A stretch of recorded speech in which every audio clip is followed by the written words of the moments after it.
Hello, students. This is a lecture about a case study by Daniel Mason. This is a very interesting story. This is very distinctly different than many of the other stories that we've read from Best American 2024. For one thing, a couple things to keep in mind. First of all, this is a very quiet story. There are not large events. There are not major impacts. This is not a story that is going to be using overt violence or arguments or really anything else. So this is a very kind of, if we're thinking about, how this story is told, it's told very much kind of through the idea of the commonplace, through quiet language, through building a character up. What's interesting about Mason's story is that this is a story that spans many decades. So this is a story where we start with a young man seeing a psychologist, and he is in college. So he's a young man. And then we see kind of when he completes his time with the psychologist, he ends up we see him go, we see him complete college, we see him move with a girlfriend, we see him go through, a medical, degree. We see him ultimately set up his own medical practice, become a parent. We really get to see this character kind of like progress over a series of decades, which is very unusual for a lot of fiction. Certainly some do. But a lot of times, what we tend to see in fiction is stories that are told much more over kind of the short term, where we get kind of like that small, intense snippet out of a character's life.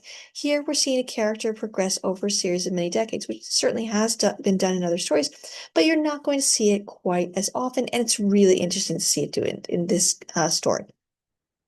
What's also interesting to note about the Mason story is notice how very deliberately Mason is choosing not to really, give us a lot of information about these characters.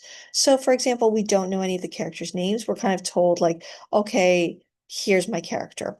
And, he is the man. And then he has the psychiatrist, and he has a wife. He has a daughter. We don't really see a lot of those small details.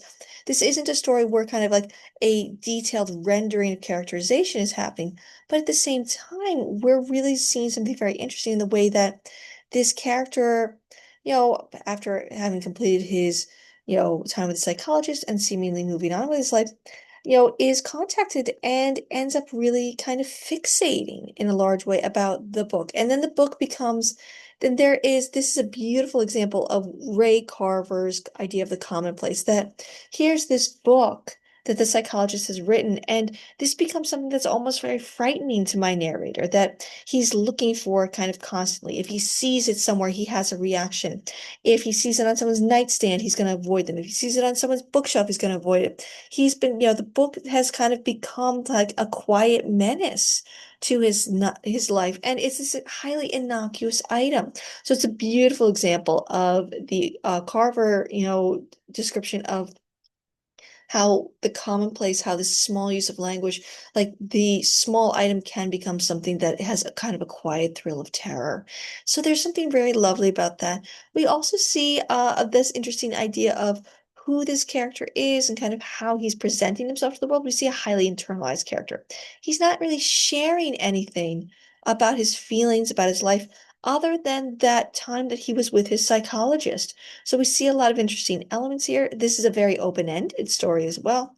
You can kind of decide what kind of some meaning is, or whether he actually was detailed in the book and just can't even recognize the old self that he used to be after so many decades, or whether he really was kind of left out and what that means about how many years he has spent avoiding this book.